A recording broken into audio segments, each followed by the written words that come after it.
You know Graybar for electrical parts, but there's one more thing you may not be thinking of us for that can help maximize your next project's total value. Our pre-project planning services are designed to help you win the bid, save on labor costs, and keep your installers productive across your entire build. The sooner you call us, the better. Because when we're there from the beginning, we can anticipate your needs and help you solve problems before they become problems. Yep, Graybar does that.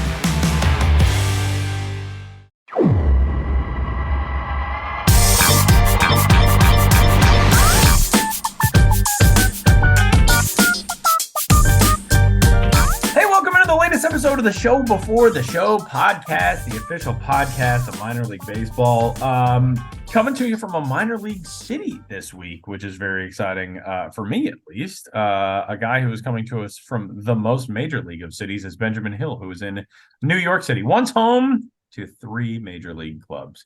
Ben, how are you? I don't know why I just dropped a fact about the 1950s like anybody was I found it fascinating, and it reminded me, yes, New York City was home to 3 major league clubs. What an era. Now it's only home to 2. Yeah. So small time now. Only 2 major league teams. But yeah, Tyler, you're in Hartford. You are in Hartford, Connecticut. I still want to call it Dunkin' Donuts Park, but it's just Dunkin' now. It is.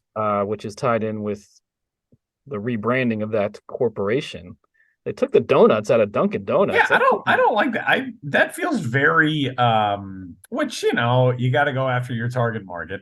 But I always call it Dunkin' Donuts. Even now, after it's rebranded, it's a very Northeast thing that people only call it Dunkin', and I get it. Dunkin' is a very Northeast thing itself, but I kind of miss the donuts. I liked Dunkin' Donuts. I like the alliteration. Each word has 2 syllables. I thought it was great. Now Dunkin' is like, eh.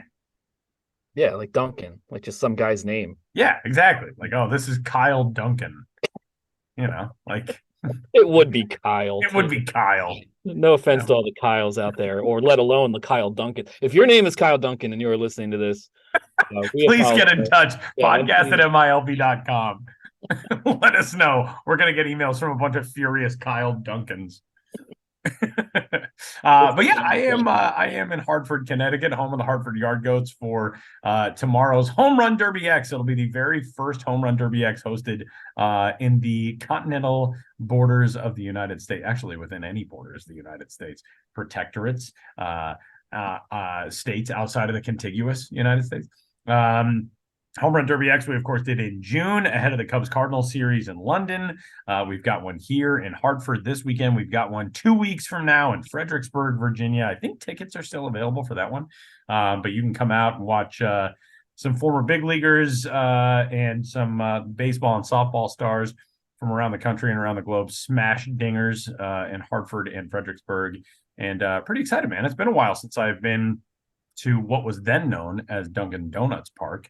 But I believe that I'll be with Yard Goats broadcaster Jeff Dooley tomorrow on the call for Home Run Derby X, which will be very fun. Mike Abramson, who is the legend behind the renowned Hartford Yard Goats Twitter account from even before that team existed, just when they had a social media following that had exploded. They didn't even have a franchise here yet. Mike Abramson, the AGM then, had been the guy behind that. So I'll get to see him later.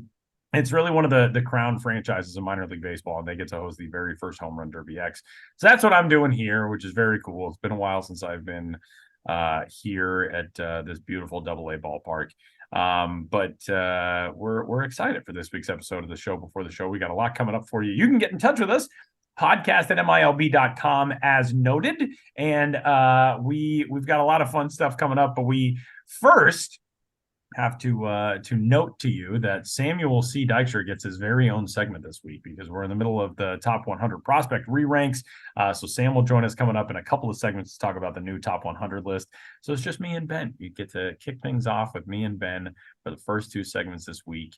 And I like it. It's, it's like one of those sitcoms where you watch where, like, obviously a character was pregnant or something and they're not on that week's episode.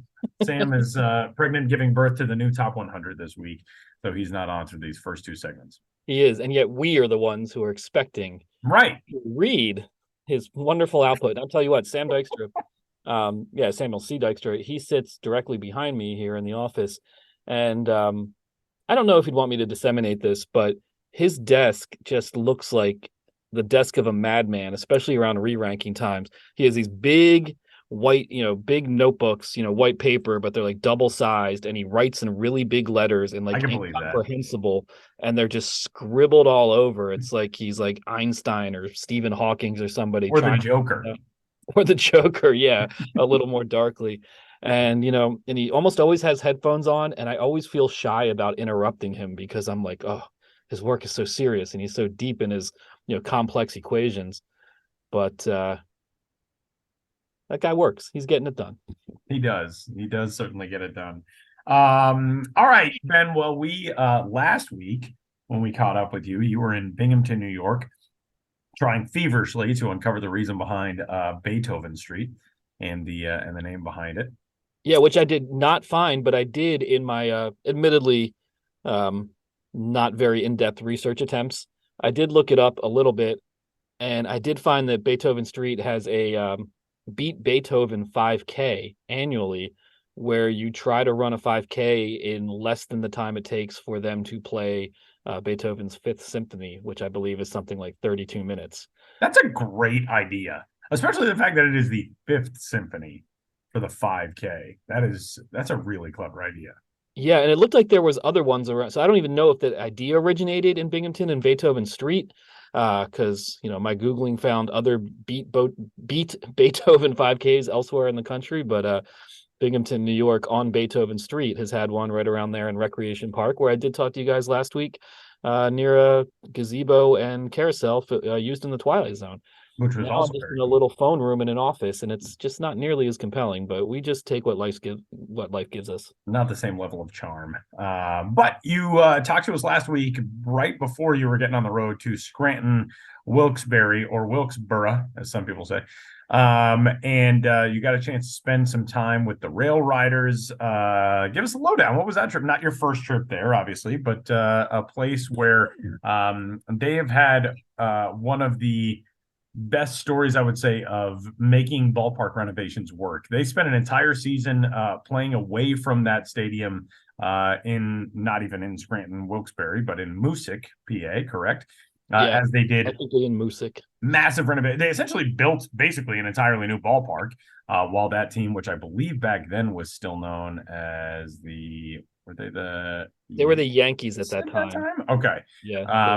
And now that ballpark is beloved and has been very successful. But tell us about the trip through Scranton Wilkes-Barre. Yeah, I've talked about this on the podcast before. And I've written about it before, but how when I was growing up, my parents got a house and for a while lived full time in Gouldsboro, Pennsylvania, which is in the Poconos and not too far from Scranton, Wilkes-Barre, Moosic, PA. And so I went to my first minor league games when they were the AAA Philadelphia Phillies affiliate, the Red Barons, in the late 80s and early 90s. So I have these strong childhood associations with going to games at that ballpark. But Tyler, like you mentioned, in 2012, they did renovations that were so extensive so as to essentially be a new ballpark. The ballpark, as it was originally constructed, was this multi-level, pretty hulking, artificial turf, same dimensions of Veterans Stadium in Philadelphia. They tore that whole thing down and built a new stadium more in line with what we now perceive as present day architectural ballpark trends. Where there's, of course, a 360-degree concourse, very large, fancy video board, all sorts of, bells and whistles, room to move, group areas, that kind of thing. But a cool thing about the setting of this ballpark, now known as PNC Field, is it is right up against the side of a mountain. So right beyond the outfield concourse is a steep rock face. And I put a video up on Twitter that people seem to be really into, showing at first that nature rock mountain background and then panning to the baseball game going on at the same time. And that juxtaposition of something that seems really in nature with an actual AAA baseball game at the same time is interesting. And I think it's one of the most charming things about going to see a game, the Scranton Wilkes-Barre Rail Riders at this juncture of their existence, AAA affiliate of the New York Yankees. when you tell people the things that you like most about that area or that ballpark or the stuff to see or do, what makes, one of my favorite things when we get to hear your stories from on the road are kind of the unique things about each ballpark in each region. What stands out about that area or those fans or that ballpark that you would say is different or is a unique aspect for them? Well, fan wise, a unique aspect is, there's a lot of both Philadelphia and New York baseball fans in that area. It's in Pennsylvania, but it's within roughly a 90-minute drive from New York City. So they started out as a Phillies affiliate. Now they're a Yankees affiliate, which makes sense, in terms of both affiliations. But something that came up in one of the interviews I was doing at the ballpark, and which I've heard before, is there's maybe a somewhat disproportionate amount of Yankees fans in the area, which is of course good now that they're a Yankees affiliate. But I think part of the reason is going back, there's a decent amount of Italian American people who live in the Pocono region and Scranton and that sort of thing, who have legacy as Yankees fans, and a lot of that goes back to that like 1950s era of Yankees baseball, where there were some really prominent Italian players. So baseball fans of Italian heritage gravitated to the Yankees because of the likes of Joe DiMaggio, Phil Rizzuto, Tony Lazzeri, right? That was that was Correct. Yeah. That kind of thing. So there's an interesting split between the PA and New York sports allegiances. As I said, it's an area that I just have good memories of growing up. Spent a good portion of different summers in the region. So, for me, Red Barons baseball was part of that. But just the natural beauty of the Poconos, being outside, driving around these winding roads, wooded areas, it just feels very pleasant to me, and still brings back memories of childhood vacations. Because where you grow up, where I did in suburban Philadelphia, and you're going on vacation and it's not something out of the ordinary, you're either going to the Poconos or the Jersey Shore. So both those areas have baseball teams. We got the Lakewood Blue Claws, who are now the Jersey Shore Blue Claws, and the Scranton Wilkes-Barre Rail Riders representing the Poconos. So I enjoy that aspect of it for sure. And as I said, the natural setting of the ballpark itself. And had a good time there. Spent some time on the air with Adam Marco on the TV broadcast. And then he was like, "Oh, go see Emily Messina," who is usually his partner. But because this was a TV game, Adam was on the TV and Emily was on the radio. And he's like, "Oh, go see Emily. She's expecting you, or she won't mind." So by the time I get over there, it was just about to start the top of an inning, and I just sort of walk in, and she's like, "Hey," and she had a partner on the radio who's like, "Should I leave?" And I was like, "Hey, I'm sorry, I didn't mean to crash it," but we just rolled with it and had a lot of fun during my half inning on the air with Emily. And at one point, she's like, "Hey, do you want to do this batter? Play by play?" And I was like, "Well, I can't say no." And my goodness, I've tried before in the past, but I'm always struck by how difficult it is. Even for someone like me who's spent so much of his life around baseball and ballparks, it is so hard. And this at bat, first of all, I couldn't identify what a pitch was. I could say I was inside, but I was like, I don't know, breaking ball, whatever. I couldn't do that. And then when the ball was hit, looks like the left fielder kind of got it lost in the lights. I thought it was shallow, and then it bounces behind him. And I was like, and I was just speechless and fumbling and like, and then Emily's finally like, "Okay," and then like just went in, total pro, like, let me smooth this out and say what happened. And man, it was embarrassing, but I did kind of enjoy the opportunity to fall flat on my face and once again gain a deeper appreciation for how hard it is to be a broadcaster. Because I think as a fan, you're like, "Hey, I watch baseball all the time. I know what's going on. So all I have to do is just say what's going on. I'll just vocalize my thoughts." But boy, oh boy, it is difficult. All right, Ben. Well, what's coming up next for you? For me, well, I've got a lot of material pretty much from this last road trip, because after let's talk about Lehigh Valley Iron Pigs next week. But after Scranton, I went to Lehigh Valley Iron Pigs, spent Scrapple night with them. So I got material from Syracuse, Binghamton, Scranton, Wilkes-Barre, Lehigh Valley, and some odds and ends from my previous trips, and putting together the details of my next and final trip in September. I did have a short trip in August that in baseball terminology, I banged it. I just could not get it together. I said this trip is bang. So apologies to the teams I was going to visit next week. I took it off my schedule. I didn't really promote it too much. Why am I even talking about it now? I think it's because I feel guilty because I told myself I was going to do it, and then I said no, it's just too much. It's too much. I'm old and busy. I'm a dad now. It is tough to do these trips and come back and manage like little family vacations in between. And you know what I want to do? I want to go on vacation in the Poconos. I want to just hang out there. I don't want to work there. I just want to hang out in like That a does nice sound pretty cabin. Yeah, it's a very nice area. Anyway, so that's a lot of road trip stuff coming up, and of course the season's still going on with all the promotions and X, Y, and Z elements of that. I think maybe not this week, but we should get back on that, just talking about fun things around the minors in the near future because hey, they're always going on. That is the truth. And one of those fun and fascinating things in minor league baseball is going on in Lake County right now and this weekend. And that's our interview segment for this week. Ben, tee it up for us. Yeah, we have currently a broadcaster named Allan Wylie doing games, color commentary for the Lake County Captains. We're recording this on Thursday, August 10th, and he's doing the game tonight. He's done the last couple games. He's doing one Saturday and then 3 next week. And we talked to Allan Wylie because he has an interesting story. He is blind and he is a color commentator.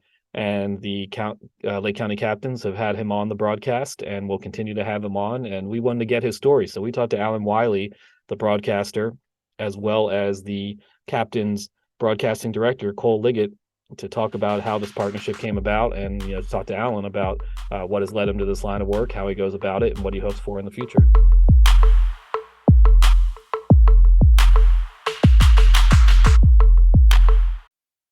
This episode is brought to you by Indeed. Stop waiting around for the perfect candidate. Instead, use Indeed sponsored jobs to find the right people with the right skills fast. It's a simple way to make sure your listing is the first candidates see. According to Indeed data, sponsored jobs have 4 times more applicants than non-sponsored jobs. So go build your dream team today with Indeed. Get a $75 sponsored job credit at Indeed.com/podcast. Terms and conditions apply. Here on the show, we are joined by Cole Liggett, the broadcasting coordinator for the Lake County Captains, as well as one of the Captains broadcasters this week and into next week, Allan Wylie, who is blind but still able and excelling at calling minor league baseball games. So, really interesting story in Lake County. Thank both of you guys for being here.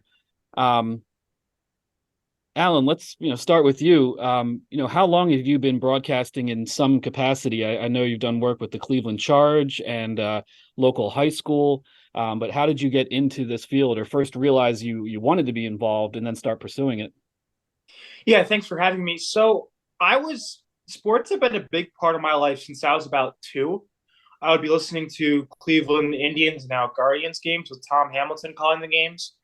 And that progressed into me following more sports like football, basketball, things like that. And I was listening to a Michigan football game, and Jim Brandstatter and Dan Dierdorf, who retired a couple of years ago, were calling the game. And it got to the point where, I feel like I was sitting there and I'm like, I could do this. I could do the color commentary. Obviously, I couldn't do play-by-play because I couldn't see what was going on, but I could do the color commentary. So it started off with me in high school. We couldn't do it my freshman year because of COVID, so we didn't have a normal TV schedule. But we have a TV station at Westlake, WHBS, and then I started calling games, football games, as a sophomore there. And before that, I went to a summer camp in Chicago called Play-by-Play Broadcasting Camp. And one of the guys there took my dad aside and said that he wanted to recruit me to go to his school, which is Rowan University, just outside of Philadelphia. It's in Glassboro, New Jersey. And so, that was when it really figured out to me that, this could go somewhere. So I did football for Westlake, and I actually got a story written about it, or rather televised about it, on Fox 8, our local Fox news channel in Cleveland. And then it got to the point where a few weeks later, we got to talk to a guy from the University of Georgia, and he seemed pretty interested in having me there. And I got to visit both Rowan and Georgia. Great schools, great people there. And I'm going to visit Syracuse, Bowling Green, Central Michigan, Western Michigan, Wayne State, I think. That's the plan anyways, and Ball State too. So we got a lot of college visits coming up. But yeah, I've been broadcasting. My first broadcast was when I was a sophomore in high school. So I've been doing it for around 2 years now. Yeah, 2 years of experience and a variety of experiences. Now, Cole, how did Allan come to the attention of the Lake County Captains, and how'd you go about, setting up this current period where he's doing games for the Captains? We're talking here on, what is it, August 10th, I believe, the third of 3 games that Allan is doing, and then there's 3 games coming up over the weekend as well. How did this all come together? So about 2 months ago, the Cleveland Site Center reached out and said, hey, we have this kid interested in doing color commentating. He's 100% blind, but this is something he's really into. And it's kind of just we lost communication for a little bit. And then finally, to really get the ball rolling, it turned into, hey, I want to get him into the month of August. We have a 2-week homestand. And it kind of just started really getting serious about maybe 2 weeks ago, where I've been on the phone with Allan's dad pretty much every day for 3 times a day, and then it kind of just happens, and we actually just added on Allan to our Saturday broadcast, which is MLB's free game of the day. So he'll be on there. So he'll have 7 total games with us this year, and right now we're 2-0 with him, so I might have to bring him onto the staff full time season. So that would be kind of fun. Yeah, so I don't know. It kind of just happened quick. But with me, it's I hopped on this opportunity because growing up, it's always been, all because someone has a disability doesn't mean you can't tell them no. So it really meant a lot to me to get Allan in and get him the experience and the memories of, saying, hey, I called minor league baseball. Hey, I called a Chase DeLauder home run. Hopefully that happens soon. So I just, this was an opportunity I could never say no to. And, having Allan a part of the team, he seems like he's been here all season. We're really comfortable with him and his family. But yeah, no, it's been an honor having him a part of the last 2 broadcasts, and we're going to have him on many more games. Well, Allan, tell us about, sort of the mechanics of the whole thing. When you got into the booth that first day, what did it feel like? Tell us about that first experience. Yeah, so when I get into the booth broadcasting, for anything I do research on the individual players, or at the very least, I try to get the players' names down. And I write it down in my little Braille computer that I have. And the first time I came up in the booth a couple of days ago, it felt like, those places where, you're not home, but it kind of feels like you're where you belong. Yeah. That's kind of what it felt like for me. It felt like this is exactly where I belong. I felt natural there. And the guy calling the game, Logan Petoskey, great guy, did a good job of, helping me out with all the mechanics and helping me realize where the players went to college, where, they were before they came to high A, when they got drafted, and what their tools are. Are they a power hitter? Are they a speed threat off the base paths? So that's really what it was like, and I wouldn't trade it for the world. I mean, it was one of the best experiences I've ever had, and like Cole said, I'm hoping to call a Chase DeLauder home run. Mark my words, it's going to happen tonight. So I like that confidence. I'm down for a Chase DeLauder home run. We need one. Yeah, we do. When you start getting into kind of the flow of a broadcast, what has been the thing that you feel like you've learned most about being part of that dynamic, especially working with somebody else, to figure out sort of when you want to be making a point or sitting back and listening to them as they call a play? What's been kind of the stuff that you've learned most over these first few days?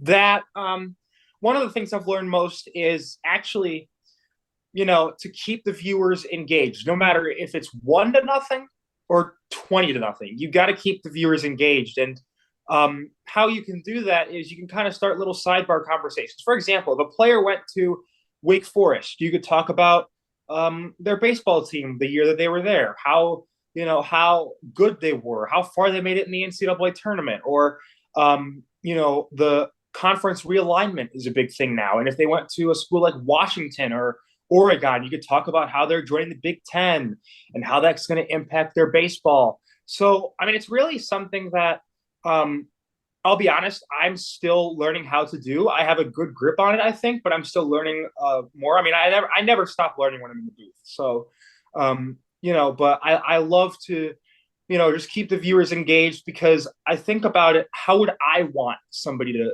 be a color? Like, how would I want somebody to analyze the game? I was listening.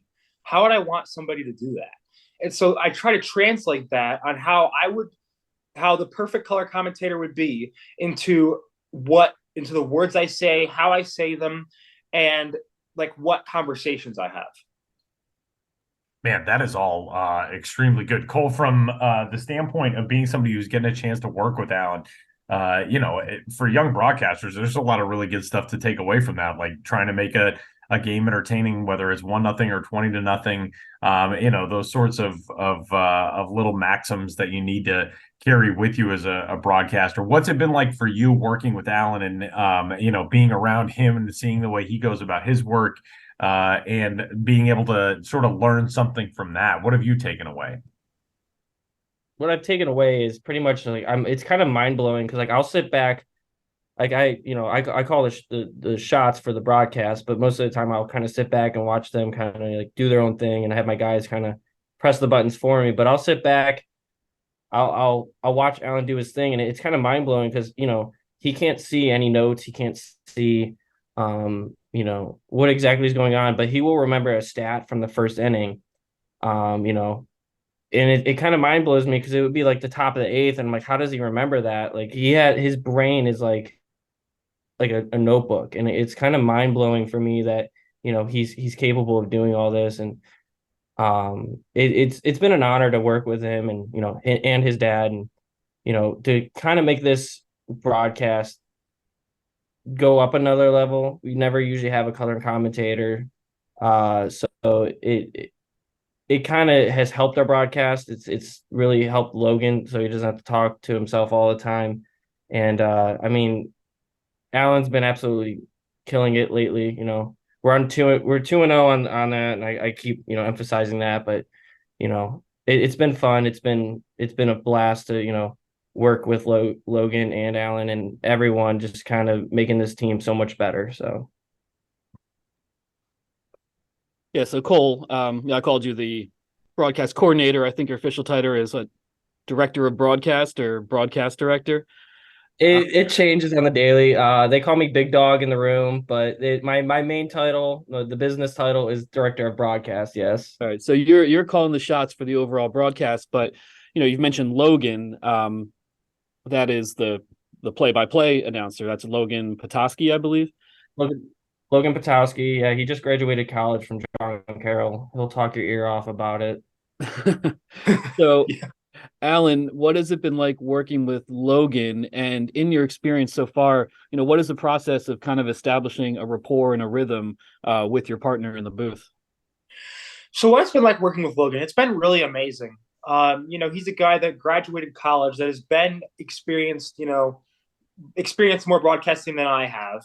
But he's still, young. He's still young enough to where he and I can kind of relate on the same things. So, like, for example, what I try to do is I'll ask them, where they went to college, or what they like most about the broadcasting part of things.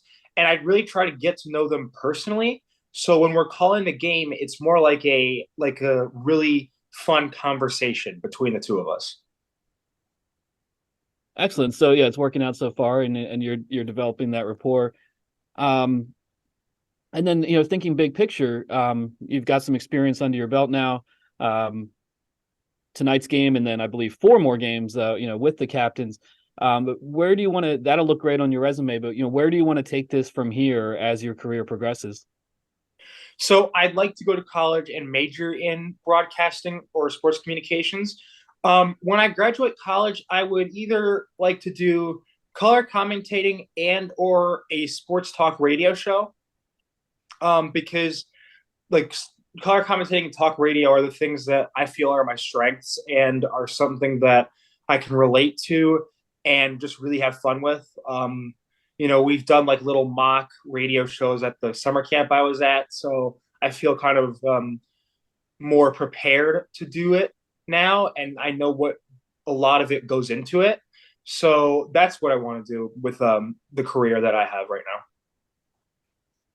And do you have specific inspirations, within the blind community or blind individuals who have done things along the lines that you're doing that have helped pave the way in some sense, or offered advice, or just been mentors as you pursue this? Not so much, maybe not in the blind community, but in the broadcasting community, definitely. A lot of people that I look up to are Dustin Fox. He helps on a 92.3 The Fan. Mike Valenti does a sports show in Detroit, and he's a really good sports show host. Dan Deerdorf, like I said, he's the one that really inspired me to become a color commentator. And Neil Hartman, who runs the camp I was at, is a really good mentor. And Tom Hamilton, who I got to meet in person, great guy. Michael Ray guy as well, another local broadcaster. So those are really my inspirations. Excellent. And what has been the reaction so far among your friends, family, people as well as, and maybe Cole, you can speak to this aspect as well, among Captains fans, and just getting the story out. What has been the reaction, and because it's an interesting story that definitely captures people's attention. Yeah, so the reaction to this has been very positive. My family has been with me from the get-go, and my brother is very supportive. My mom and dad are too. My grandparents, even family that lives out of state, is very supportive. And it's just great to know their reactions too. As far as I've seen in the community, it seems like it's very positive. We got a Fox 8 story done a couple days ago. I believe that was Tuesday. And, it just seems like everyone's getting behind it. And, I just really want to thank the Lake County Captains for everything that they have done, because if they wouldn't have given me this opportunity, we wouldn't be here talking right now. So it's just big shout out to them. And this wouldn't be possible without them. Yeah. And Cole, with the Captains, in the press release that the team put out, announcing that Allan would be with the team, it mentioned that this is part of an ongoing commitment to inclusivity and showcasing, diverse talents. How does this speak to a larger organizational philosophy that's happening right now? I mean, with the Captains, we've always welcomed everyone with open arms into our organization, whether it's as a fan, even as a viewer. We just try to make it accessible for everybody.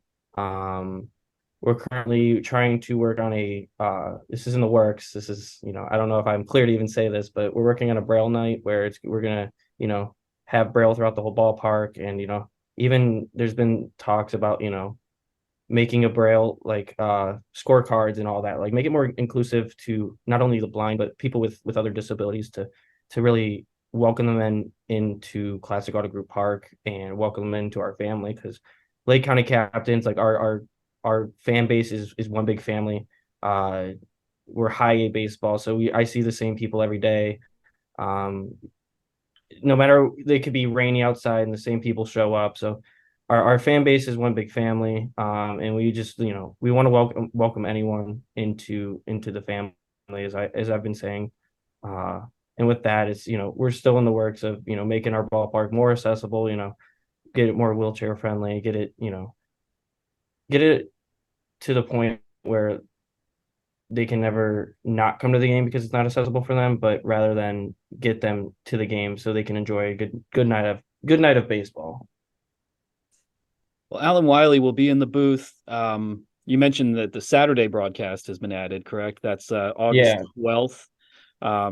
So August, so he'll be here today, tomorrow, and Saturday.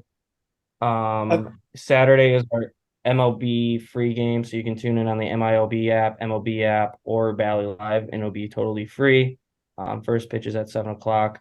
You'll hear Logan Potowski, Allan Wylie, and the crew. Sometimes we jump on. So we have a big production coming our way. It's going to be our biggest game of the year, in my opinion. We're adding 4 more cameras on. So it's the biggest production, and it's going to be really to highlight what Lake County has to offer.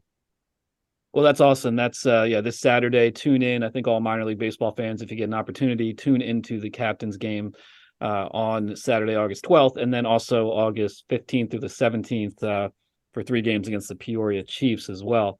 Cole Liggett, Director of Broadcasting for the Lake County Captains, and Allan Wylie, the team's current color commentator, breaking barriers, and a great story. I thank both of you for coming on the show before the show podcast.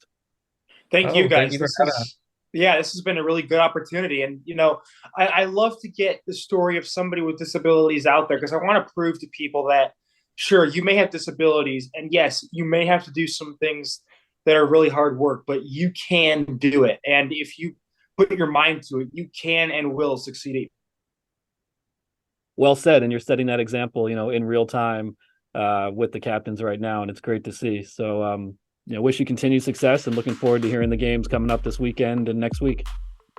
All right. Well, thank you for having us, and go Captains.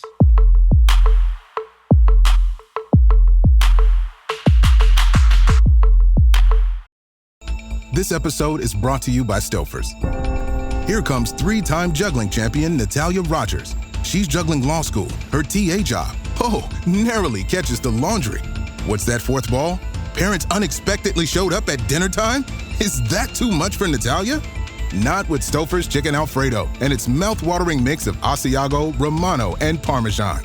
When you're juggling 4 things at once and the clock strikes dinner, think Stouffer's. Well, we turn now to our fearless prospect ranking guru extraordinaire, one Samuel Collins Dykstra, who joins the show today. Hi, Sam. Hi, Tyler. How are you?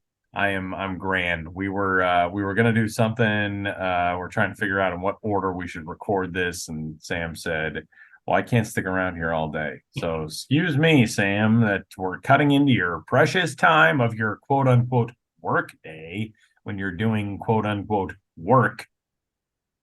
I mean, yeah, I'm working in baseball. So does it feel like work? Yeah, actually, yes. Yes, it does. I was thinking about this on my way in today. There are like 3 days that are my busiest of the year. The trade deadline, the day we come out with the preseason rankings, and the day we come out with the midseason rankings. And I'm talking to you today on Thursday, which is the day we come out with the midseason rankings. Midseason rankings day.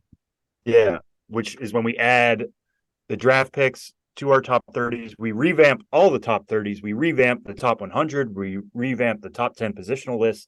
Everything gets a fresh coat of paint.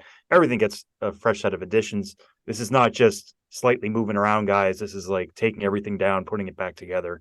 It's a lot of work. It's been a lot of work that's gone on the last few weeks between me, myself, Jonathan Mayo, Jim Callis, tons of people behind the scenes. I'm excited to get it out there. But yeah, I'm still in the midst of it now, still tweaking things, still moving stuff around. Not the order. The orders are all set. But by the time you guys see everything, it'll be, pristine and new and fresh. And it's already out there for you guys now. It's been up since Thursday night. So happy to chat about with you now, Tyler, although you're kind of getting a little bit of a sneak peek. I am. And I am going to just break some news to everyone, which is that if you had a child in the late 90s, early 2000s, and you named him Jackson and he's good at baseball, he's probably a top 10 prospect, because we've got 2 at the top of the list. We've got 1 at number 9. It's good. Like when I was born, there were a lot of Tylers, mid 80s, there were a lot of Tylers. Late 90s, early 2000s, a lot of Jacksons, and it seems to be succeeding for those guys. Good for them. And our top, not 1, but 2 prospects in baseball are named Jackson. Jackson Holiday returns at the top slot overall, and Jackson Churio, number 2, followed by a couple of 2023 draft selections, Paul Skeens and Dylan Cruz at number 3 and 4. I'm not going to go through the whole top 10/top 100. The other Jackson, by the way, is Jackson Merrill, who's at number 9. But let's narrow it down to sort of the process for this, and how you guys landed this is such a talented draft class. And you've got guys now who are in the top 4, obviously, headed into the remainder of this season and on into their first full pro season. But give us the process for the midseason re-rank first. Yeah, so the process, the way it works is I have my top 100, Jim has his, Jonathan has his. We all vote together. We throw it all in together as a big soup, combine the list, come up with an aggregate list, then we send that out for feedback from the industry. We get lots of people chiming in, hey, move this guy up, move this guy down. Hey, consider this guy, maybe you missed on somebody, and that's great. That's why we do what we do, and we want to get this as close to not a consensus necessarily, because everybody's going to have a different list, but as close to an educated guess as we can. There is no golden list out there. I have to remind people of that a lot. They think like, oh, we're all aiming to get, as if like God is grading us somewhere. Of in like, no, here's the true top 100. There is no true top 100. Everybody's a little subjective on this kind of stuff. So, we try to get as much feedback as we can. We incorporate that feedback, and then we come up with the top 100. So when we do this, or when we did it this time, we all had Jackson Holliday, number 1. He's the number 1 prospect in baseball with a bullet. There are some considerations for Jackson Churio, who's had a great month of July at Double-A at only 19 years old. Paul Skeens was a generational arm in the draft. He's number 3. Dylan Cruz, some people actually preferred him in the draft as a 70-grade hitter coming out of LSU. He's really good. Ethan Salas is only 17 and is already at high A. Like, there are some really, really good prospects here. It does not necessarily fall off a cliff from Jackson Holliday, but the way he's hit everywhere he's played this year, single A, high A, now at Double-A in his first full season. It doesn't matter that he's in the number 1 overall pick, but the fact that the Orioles have hit on him and continued to plug him into their hitting apparatus at the pitching or at the player development levels. I mean, you see how they've developed Gunnar Henderson and Adley Rutschman and on down the line. Heston Kjerstad's having a good year. He's in our top 100 too. They've been churning out hitters, and Jackson Holliday has the potential, and I don't say this lightly, to be the most talented hitter of the bunch. Is he a better prospect than Adley Rutschman? We can debate that. Adley Rutschman is a really, really good defender behind the plate, plays a premium position. Jackson Holliday is a pretty good defender at shortstop. I think he still has some growth to go on there, but I think Jackson Holliday could be the best hitter the Orioles have produced during this entire rebuild, and that's saying something given where they stand right now in the American League. All right, Sam. Of the re-ranks for the mid-season top 100, we've got a tab on our document that has all of your votes. You, Jim, Jonathan, and there are some where you're high on somebody, the other guys are lower, or you're low on somebody and they're higher. I don't want to necessarily throw all those out there, but who can you give us a little behind the scenes on that you kind of either had to make a case for, or that maybe you thought, I'm not sure that guy's ready to be at top 10, top 15, top 20, whatever. There's always these very interesting arguments where you could think that somebody's, the number 5 prospect in baseball, and one of your coworkers thinks, no, I've got him at 15. Was there anybody that stood out like that this time around? Yeah, I mean, I think the debate on Ethan Salas was fascinating, and that's going to make it sound like I was the high man on him. I was somehow the low man on him, just because I think development with catchers can be difficult. There's just so many things that can go wrong. Those guys sit behind the plate 4, 5, 6 times a week. A deflected foul ball could go wrong. Your knees could go out. I mean, they have the most difficult job in baseball, and one of the most difficult jobs in sports, I think. So a guy who's already a catcher at 17, there's a lot of wear and tear that's going to come. But the fact that he's been so promising so far, and the Padres have done a really, really good job at protecting him. They're not letting him catch every day at single A or now at high A. They are spreading it out. They're getting him at DH work because they want him to hit. Like, the glove may be above the bat right now, but it's a plus hit tool easily. And the power can really play too. It's super exciting. So credit to the other guys. They kind of pushed me and said, hey, listen, this is a guy that this doesn't happen. We don't see 17-year-olds make a stateside debut, first off. We don't see them get pushed past the complex leagues, and we don't see them perform like we've seen him perform. So you keep pushing them up. And then the feedback we got too was like, hey, not necessarily number 1, but like he might be one of the most valuable players in baseball right now. because of how young he is, how much development time is ahead, and because of his position. So it's a fascinating debate behind Ethan Salas.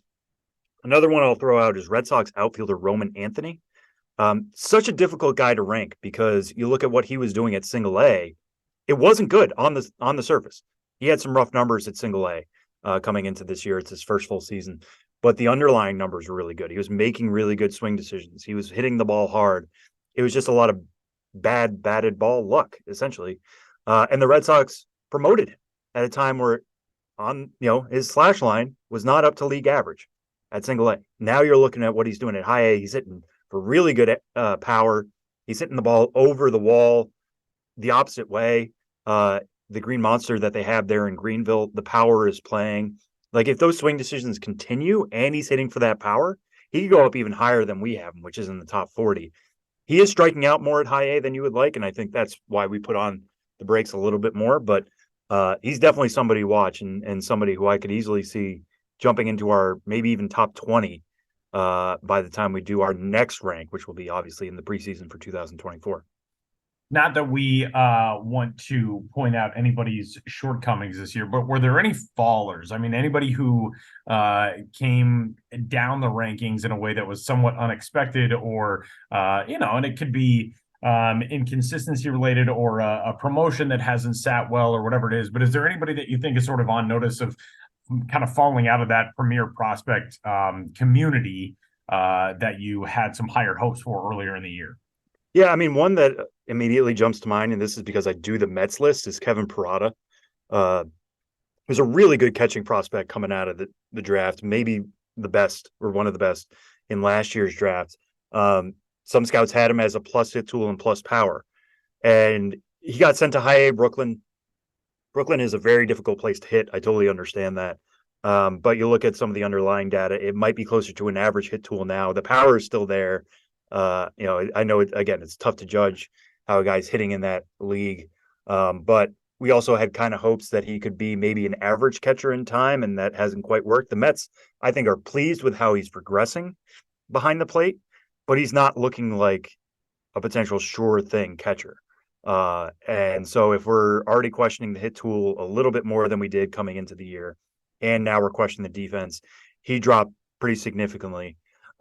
He's still in the top 100, and there's a chance something could come around. I mean, I think back to Henry Davis. I was making this comparison the other day. Henry Davis has been playing right field for the Pirates. Now, Henry Davis has a really, really good arm. Kevin Parada does not. Henry Davis just jumped to the big leagues and was already getting highlight reel moments on nightly sports shows for that cannon and right. Right. So, like, that's even when Henry Davis, there were questions about his glove behind the plate. He was like, he can still throw guys out. That's pretty valuable. Kevin Parada doesn't have that. So I kind of wonder if they would move him to left at some point. There's some people who think maybe second base could be in the cards for him. I feel like I'm probably drilling too much down on him, but he was somebody who immediately jumped to my mind. It was like, oh, he's slipping a little bit more than maybe you would like. Another one that is just difficult to rank is Andrew Painter. We had him at the time, as we're recording right now, Tyler, we have him at number 8, but he underwent Tommy John surgery. And it was something that got strung along all summer of like, oh, we're protecting the elbow. We're going to let him throw a little bit. Oh, well, actually, he does need Tommy John. So he's lost months of development. He underwent Tommy John. He's probably not coming back, if at all, next year until the back half of the 2024 season. Those are 2 years of lost development for Andrew Painter.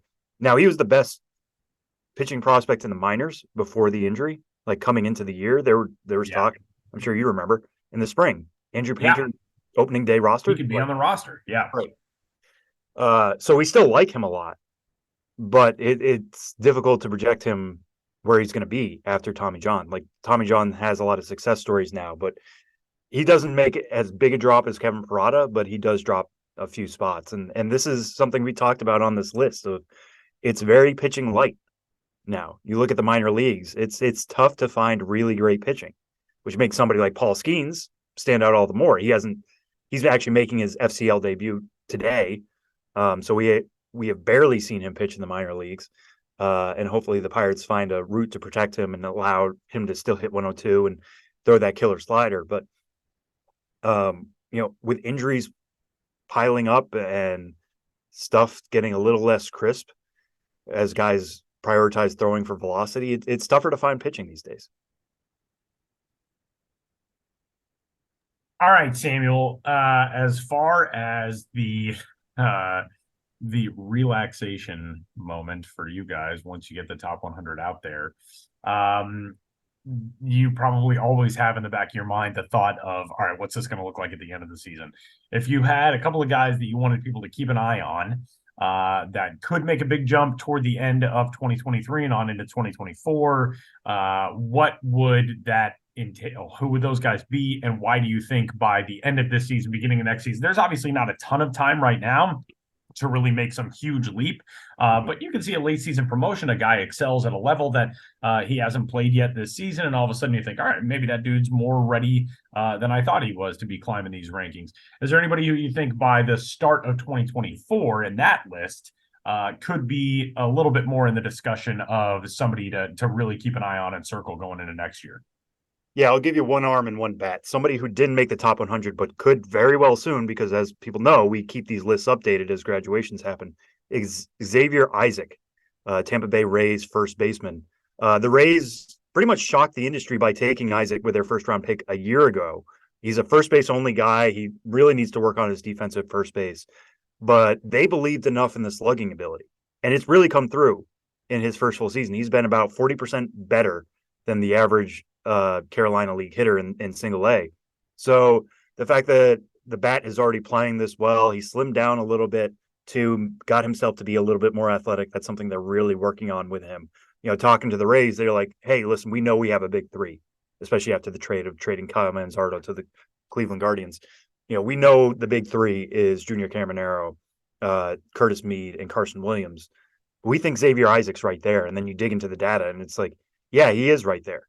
So if this continues on, if the bat holds up, and fatigue could be a problem, you never know. Like, he is a high school guy last year. He's playing deep into August and September coming up. That he could tail off a little, but like the power is really, really coming through in the ways that I think Tampa Bay dreamed they would when they made him a first round pick. So he's somebody to keep an eye on. Another one staying in the AL East is Ricky Tiedemann of the Toronto Blue Jays. Yeah, we've talked about him before. Yeah, Ricky Tiedemann had a great season last year and hasn't pitched much this year, at least in official minor league games, because of biceps issues. He's slowly coming back. He's been rehabbing. He's currently at single A, Dunedin, but he's coming back and having some conversations. It sounds like he's a real candidate for the Arizona Fall League. Now, if he shows up in the Fall League, I feel pretty comfortable saying he's going to be the best pitcher there. And if he shoves like we know he can, and you probably won't have too many limitations in the Fall League. Sometimes you get guys starting and they only go 3-4 innings because they're working at the end of a long season. It sounds like, talking to the Jays, he's been raring to go for a while. They just don't want to further hurt any of the biceps or any of the arm issues. But throw him in the Fall League, let him throw that, 70 grade changeup, let him touch the mid 90s, get up to the high 90s. We could be talking about Ricky Tiedemann again as one of the best pitching prospects in baseball. We already think that, like, we didn't move him too much in the top 100, but just getting to see him again on that big stage against some advanced bats in the, prospect graduate school, as we call the Fall League, that would give Tiedemann's stock a pretty big boost. So fingers crossed. He actually, nothing's official. He hasn't been officially sent there. He's on a short list right now. There are discussions to make that happen, but I would love to see it. Sam Dykstra, one of our a three-headed monster of prospect ranking gurus. I don't want to refer to Jim Cowles and Jonathan Mayo as part of a monster. That's just you. We're a nice monster. Think of us as like a Sesame Street monster. That's true. Okay. All right. That's fair. Good stuff, man. The updated top 100 rankings on the site, MLB Pipeline. And I assume from now you're just going to sleep until the end of the season once the top 100 rank is over. I would love to, but there's still a season to go, and there's still lots to follow. So I might be taking a little bit of a break once this drops, but I'm excited to get it out there. I really am. I think, the amount of work that goes into this, it shows in the product, and I'm happy to chat about it. Like, if anybody looks at something and wants an explanation of like, hey, why is so-and-so ranked and so isn't, or why is this guy so high and this guy so low? We do all this for a reason. It's not throwing darts at a dartboard. as much as it feels like it sometimes from the outside. I mean, there's a reason for everything we do. So happy to chat about it. If anybody has any individual questions, hit me up on Twitter.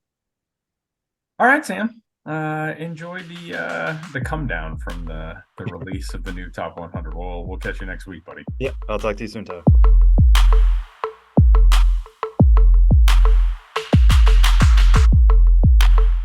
TaxAct knows filing taxes can be confusing, so we have live experts on hand who can help answer any questions you may have.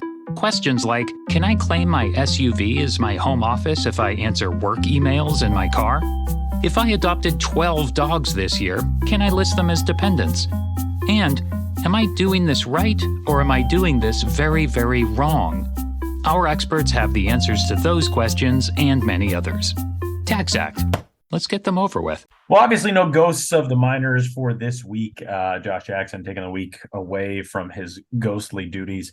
But a huge thanks to Sam for stopping by, to our guys from Lake County as well. And before we get out of here, our week where we tell you the things to watch and look out for on MILB.TV and across the minor league landscapes, ballparks, coast to coast. Ben, the promo you are most excited for this week is what? Yeah. Well, first I'll just speak for Sam Dykstra, who couldn't join us for that segment. Look out for his prospect re-rankings currently being feverishly scribbled onto an oversized notepad. And I like imagining him doing it on Windows with chalk, like in A Beautiful Mind. It's pretty close to that. So look out for that from Sam. Sorry, he can't join us here at the end. But for me, a promo, we're in the midst right now of a epic 6-game stretch that started on August 8th, which was Tuesday, and runs all the way through the end of the weekend. The Altoona Curve are playing as the Altoona Pizzas. And, we've seen some pizza food theme identities through the years. Brooklyn comes to mind. I think they were the Slices. But usually when you're doing a food themed identity, you're really celebrating something that your region is known for and does spectacularly well. In Altoona Pizza, they have a reputation for that pizza being like the worst in the country. So the Curve are running with that and like kind of just owning it. But it might not be super widespread in Altoona, but in Altoona Pizza, which was originated in, I believe, now defunct establishment called the Altoona Hotel, it's cut into squares and then topped with American cheese.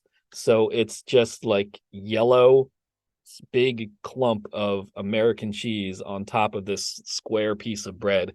And it is really something.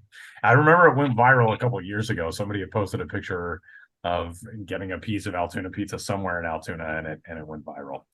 And I lived in Altoona for a year. I don't remember that at all. Right. It feels very right. You're a former Curve broadcaster, and it's not like during your year there it was just like we were just Mike Fast and Easy and I were just crushing Altoona pizza. Yeah, not exactly, but it at least did have some local renown, popularity, at least at this one establishment. And I think once that closed, some other places kind of kept it going.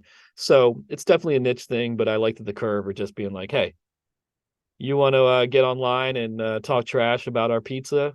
We're going for it. Yeah, we're going for it. We're the Altoona Pizzas. Come get a slice or a hunk or whatever you call a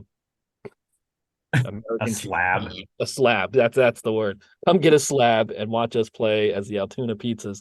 So that's going all the way through August 13th. 6 games as the Altoona Pizzas. That is a lot of slabs. That is. Well, from an on-field standpoint, a guy who we mentioned earlier on in this show, he is the new number 4 prospect in baseball. That is Washington Nationals outfielder Dylan Cruz, who has made his way up to Fredericksburg. He's getting started at Single A this week. It's a battle of the Bergs, Fredericksburg against Lynchburg. You can catch those games at MILB.TV. He is the free game on Thursday, so you won't have the free game of the week because you're hearing this on Friday or later. But sign up for MILB.TV, and you too can watch Dylan Cruz as he gets rolling in his Single A stay with the Fredericksburg Nationals. And that'll do it on this week's episode of the Show Before the Show podcast. Again, a big thanks to our guys from Lake County, and for Sam for swinging by, and for Benjamin Hill and the absentee Josh Jackson. My name is Tyler Mon. We'll catch you next week.